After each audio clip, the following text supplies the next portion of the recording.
Assalamualaikum warahmatullahi wabarakatuh. Pada kesempatan kali ini kita akan membahas tentang peradaban Islam Daulah Mughal. Nah, sebelum memulai pelajaran, marilah kita berdoa terlebih dahulu. Berdoa dimulai. Selesai. Nah, pada kali ini kakak akan menjelaskan tentang peradaban Islam Daulah Mughal. Nah, peta konsepnya itu yang pertama adalah kita akan membahas tentang latar belakang dari berdirinya Daulah Mughal. Kemudian yang kedua ada raja-raja yang memerintah pada masa Daulah Mughal. Kemudian yang ketiga ada kemajuan peradaban Islam Daulah Mughal, dan yang keempat ada kemunduran Daulah Mughal dan juga peninggalannya. Oke, sambil kakak menjelaskan video ini, silakan kalian lihat PPT-nya yang sudah kakak share di Telegram. Jadi yang pertama, ini kita akan membahas tentang latar belakang berdirinya Daulah Mughal. Nah, jadi proses berdirinya dari Daulah Mughal, jadi Daulah Mughal itu sebenarnya bukan asli keturunan India, akan tetapi pendirinya dari Daulah Mughal itu adalah keturunan dari bangsa Mongol. Karena apa? Nama dari Mughal itu sendiri jika diartikan dalam bahasa Arya itu berasal dari kata Mongol. Nah, Kesultanan Delhi atau Mughal itu merupakan cikal bakal dari kerajaan Mughal yang bercorak Islam, yang dibawa oleh siapa? Yang dibawa oleh Zainuddin Muhammad Babur. Jadi dinasti Mughal ini juga disebut sebagai Kesultanan Delhi gitu. Nah, Babur ini siapa? Babur itu adalah cucu dari Timur Leng yang ayahnya itu bernama Umar Mirza. Umar Mirza itu adalah seorang pemimpin atau penguasa di daerah Fergana. Nah, Babur itu memiliki ambisi yang sangat kuat ingin menaklukkan Samarkand. Awalnya dia mengalami kekalahan, akan tetapi kemudian setelah mendapat bantuan atau dibantu oleh Raja Syafawi yakni Ismail I, dia dapat menguasai Samarkand. Nah, pada tahun 1504 Babur dapat menduduki Afghanistan setelah mendapatkan Samarkand. Kemudian dia bisa menduduki Kabul atau Afghanistan. Kemudian dia meneruskan ekspansinya ke Delhi. Nah, di Delhi ini ada seorang pemimpin yang namanya itu Ibrahim Lodi. Ibrahim Lodi ini adalah bukan sultan sih, penguasa di daerah Delhi. Jadi ketika Babur datang ingin menguasai Delhi, pada masanya Ibrahim Lodi itu terjadi masa transisi atau peralihan. Pemerintahannya itu mengalami sedikit kemunduran, sehingga hal itu dijadikan kesempatan oleh Babur untuk mendirikan atau menghabisi pemerintahannya Ibrahim Lodi, kemudian mendirikan dinasti Mughal. Nah, ketika tahun 1525 itu terjadi peperangan dengan Ibrahim Lodi, atau disebut juga dengan pertempuran Panipat, karena terjadinya itu di daerah Panipat. Akhirnya Ibrahim Lodi itu bisa dikalahkan oleh Babur pada tahun 1525, dan 1526 itu berdirilah kerajaan Daulah Mughal.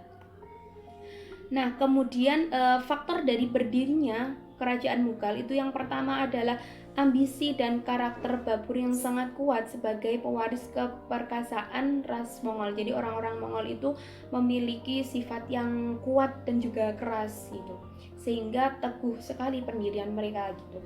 Kemudian yang kedua, sebagai jawaban atas krisis yang melanda India. Kemudian ada raja-raja Mughal. Nah, jadi dinasti Mughal atau kerajaan Mughal itu berdiri sekitar lebih dari 300 tahun, yakni 328 tahun dengan 17 raja. Jadi yang pertama itu dipimpin oleh Zainuddin Muhammad Babur, kemudian yang kedua ada Humayun, ketiga ada Akbar, Jalaluddin Akbar, kemudian keempat Jahangir, kelima Shah Jahan, dan yang terakhir ada Bahadur II. Adapun kebijakan dari para raja dinasti Mughal, yang pertama ada Babur.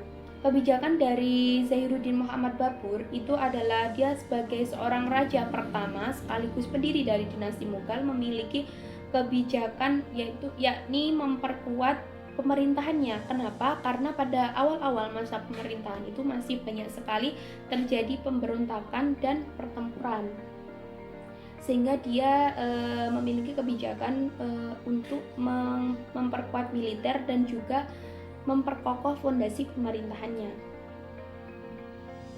Pada masanya itu terjadi banyak sekali pemberontakan. Salah satunya itu adalah pemberontakan dari orang-orang Hindu dan juga munculnya pemberontakan dari dinasti Lodi yang pada awalnya dulu dikalahkan oleh Babur. Kemudian kebijakan dari Humayun. Humayun adalah putra dari Babur. Pada masanya merupakan konsolidasi kekuatan periode pertama.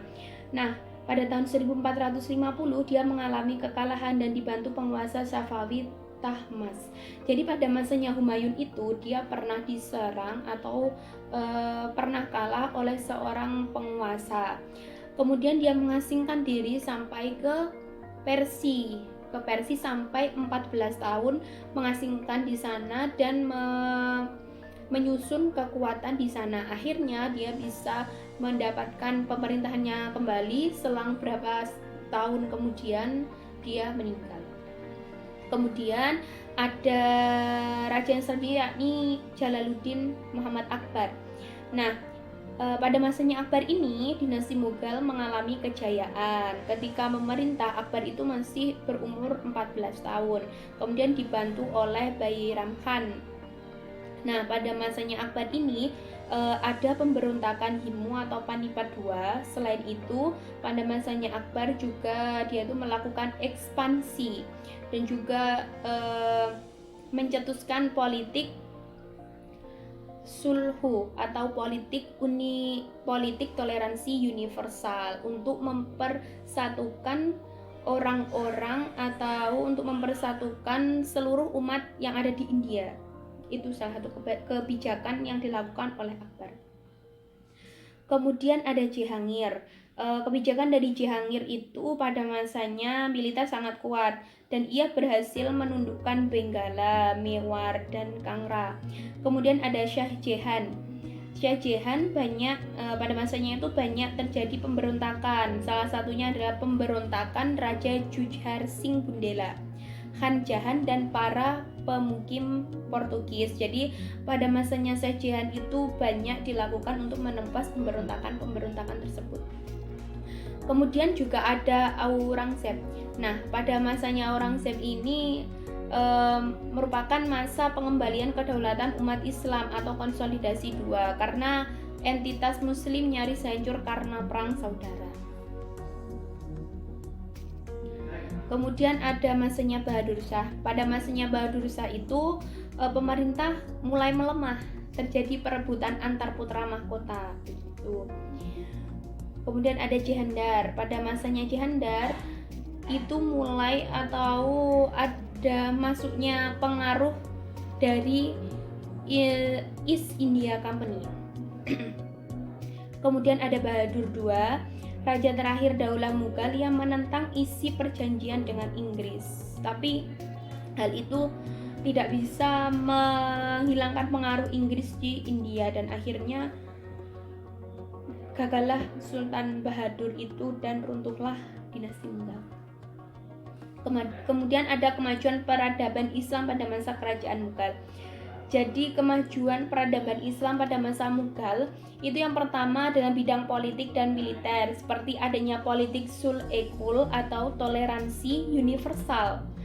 Nah, kemudian produknya itu adalah din ilahi. Di bidang militer ada mansabhadari. Kemudian juga pemerintahannya itu dibagi dalam wilayah yang terbagi dalam distrik-distrik. Setiap distrik itu dipimpin oleh seorang kepala yang dinamakan dengan Sipasalah atau komandan kepala. Kemudian yang kedua ada bidang ekonomi. Dalam bidang perekonomian, kerajaan Mughal itu bertumpu pada agraris. Seperti apa hasil pertaniannya? Hasil pertaniannya itu seperti biji-bijian, padi, kacang, tebu, dan masih banyak lagi. Kemudian dalam hal kerajinan itu ada tenun, kain tipis, dan lain-lain. Kemudian yang ketiga itu ada bidang ilmu pengetahuan. Dalam bidang ilmu pengetahuan itu Raja Aurangzeb memberikan sejumlah uang untuk membangun sarana pendidikan. Istana Mughal menjadi pusat kebudayaan dan tiap masjid itu memiliki lembaga tingkat dasar. Pada saat itu juga didirikan perguruan tinggi. Kemudian bidang keagamaan. Dalam bidang keagamaan itu ada konsep yang namanya din ilahi atau upaya mempersatukan umat beragama di India. Kemudian juga dalam bidang keagamaan itu adanya risalah hukum Islam dan adanya aliran Sunni dan Syiah. Kemudian dalam bidang seni, arsitektur dan budaya ada karya Padmavat, karyanya Malik Muhammad Jayazi. Kemudian juga ada Taj Mahal sebagai peninggalan dari kerajaan Mughal yang merupakan sebuah makam yang didirikan oleh salah satu sultan dari Mughal untuk mendiang istrinya yang sudah meninggal.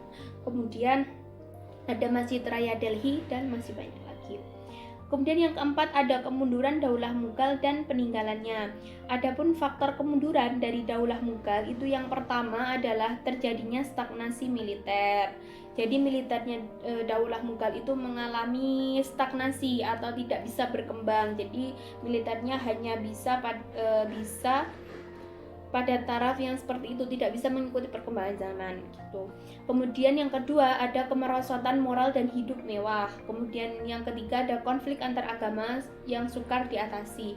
Kemudian yang keempat ada pemimpin yang lemah. Adapun peninggalan dari dinasti Mughal yang pertama ada Taj Mahal, kemudian ada Istana Fatpur Sikri, kemudian ada Menara Kutub Minar, dan yang terakhir ada Masjid Jami Quwwatul Islam. Demikian yang bisa saya sampaikan, kurang lebihnya mohon maaf. Wassalamualaikum warahmatullahi wabarakatuh. Waalaikumsalam warahmatullahi wabarakatuh.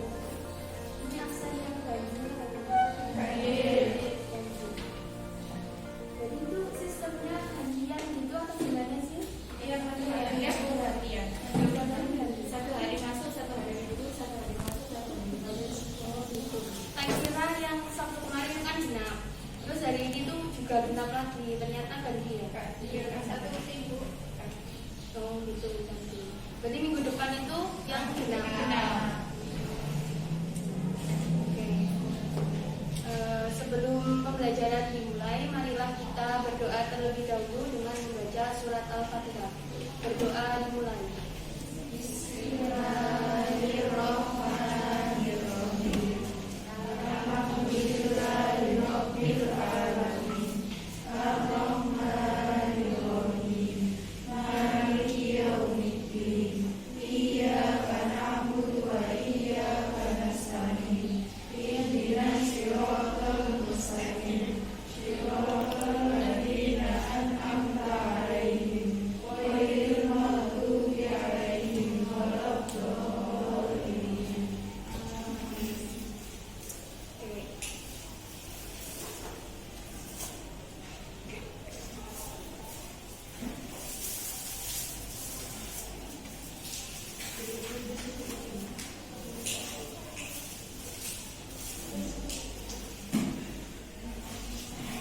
Saya absen dulu ya.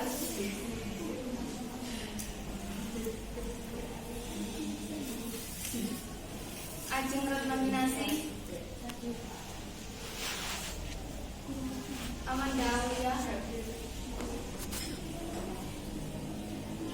Andika Krisna Ganta,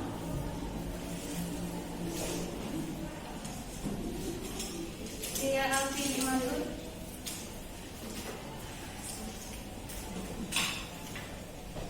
Eni Nur Alifa, Eni, Fajrina Diva, Firnanda Nur Auliasari,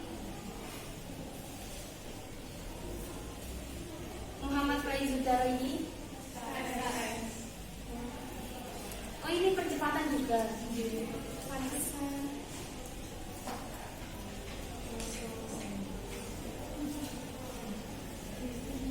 Muhammad Zainuddin, Nabila Alia,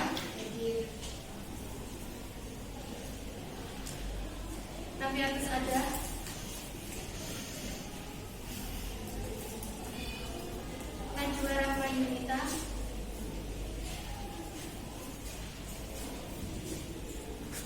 Putri Ayu Dian Regina.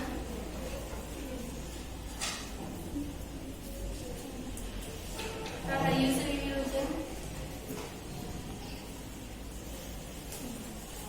Ridho Anabul Islami.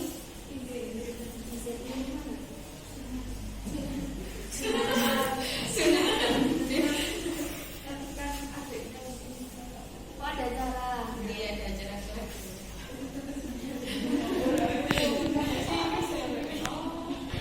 Terus Saida Nur Fadila. Izin juga. Izin kemana? Izin. Nggak tahu itu yang itu mengantarkan adiknya sakit. Oh, anak kaki. Biasanya kalau izin itu buat surat atau gimana? Kalau izin ke gurunya sejauh ini izinnya dari wali kelas terus ke sekretaris. Sekretarisnya siapa? Pulau kalau yang genap itu Uni. Oh, gitu. Berarti ada dua ya. Kemudian siapa ya? Sonia Rahma. Oh, benar. Tasya. Sekia Ilmi.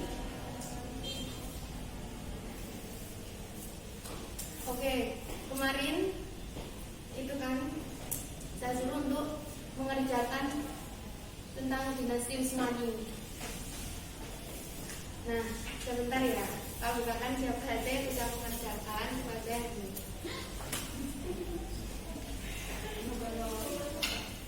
Ini yang ulangan jadi Ya, yang ulangan harian.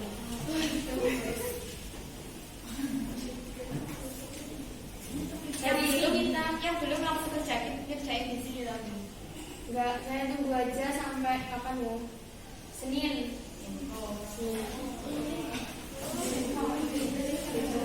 Soalnya kalau dikerjakan di sini nanti menghabiskan waktu gitu loh, ya. Untuk hari ini kita lanjut ke materi selanjutnya atau kita membahas tentang dinasti Turki Utsmani. bahas tidak Sebelumnya, kan di LPS nggak ada. apa yang dinasti Turki Utsmani itu enggak ada? Nggak ada adanya dinasti LPS. Iya, di kudeta kalian nggak punya kudeta. Iya, tapi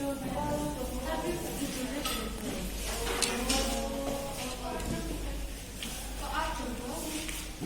Ini dinasti Turki Utsmani sama dinasti Utsmani sama. Sama dong. Ya, mari kita bahas itu Sebentar ya.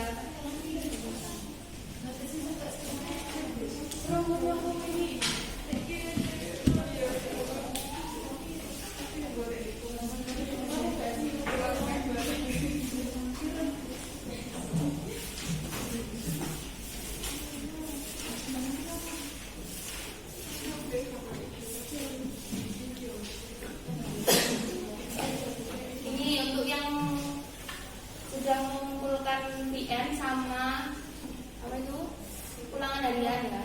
Ajeng itu sudah semua. Terus Amanda Aulia sudah semua. Kemudian Andika Krisna Agarta ini belum mengumpulkan PN, terus belum mengerjakan ulangan juga. Ya benar? Benar Mas. Kemudian ada Dea Alfi ada. Nah ini juga belum mengumpulkan PN, belum mengumpulkan ulangan harian.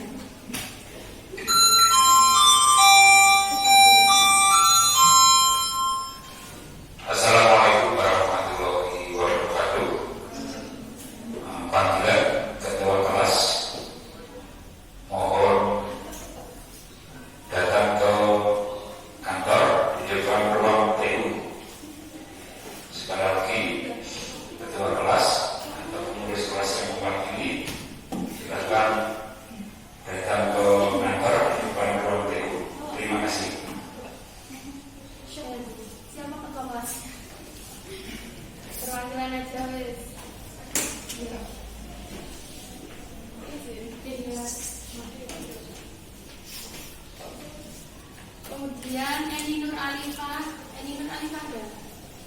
sudah mengumpulkan VN tapi belum mengerjakan.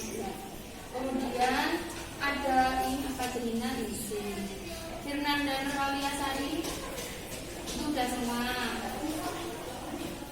Kemudian siapa ya?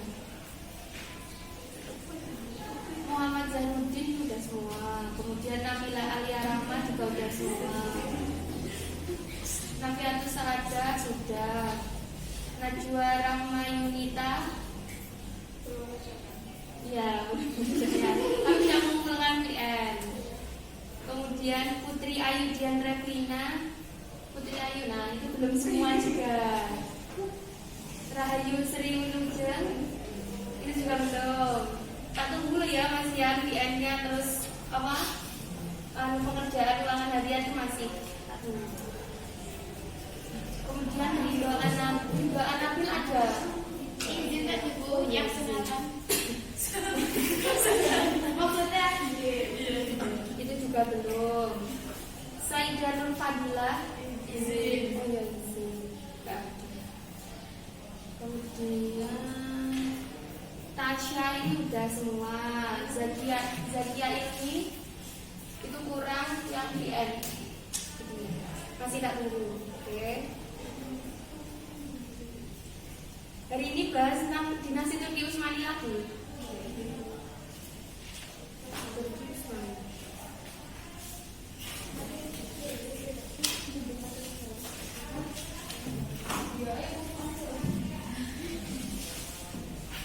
Mana ya? Ntar ya dari Turki.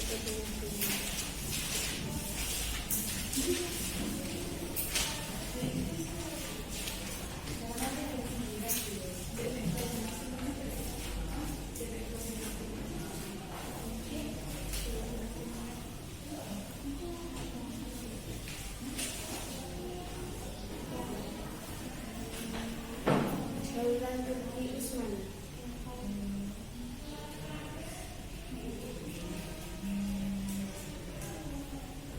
Kalian sudah baca materinya belum?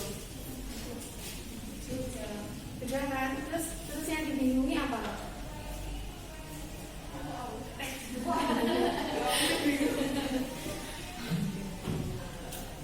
Apanya?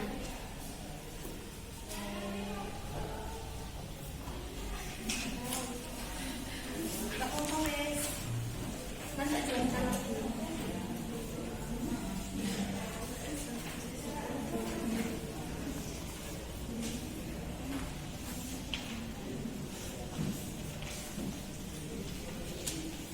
Apa? Pertanyaan yang ya. Pendirinya dinasti Turki Utsmani siapa? Sulaiman. Sulaiman ya? Osman. Turki Utsmani ya?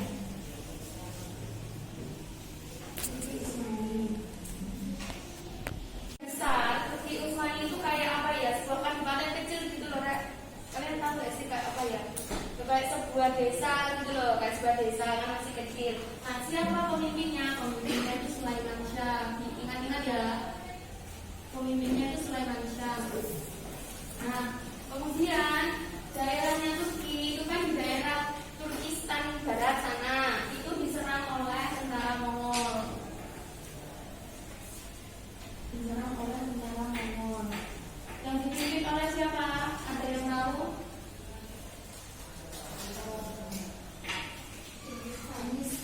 Nah, itu jadi tentara Mongol itu dipimpin oleh Genghis Khan. Itu menyerang Turki Utsmani. Dan akhirnya Sulaiman ini dan para pemimpinnya mencari bantuan kemana? Ke Transoxania.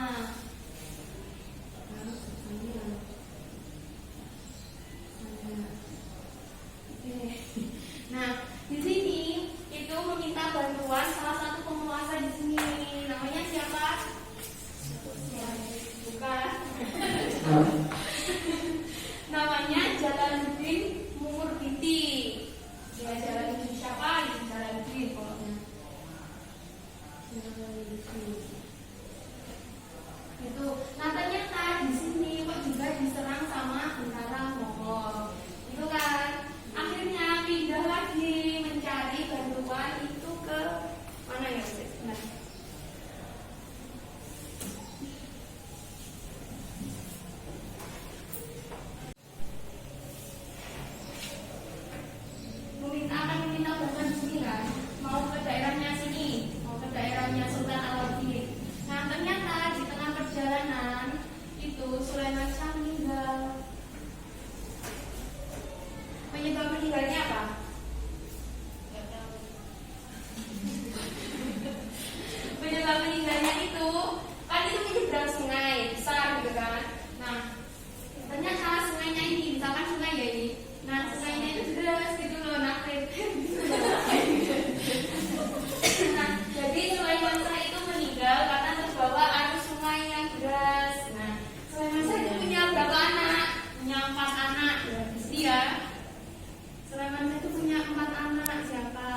Salahuddin dari Seljuk Rum.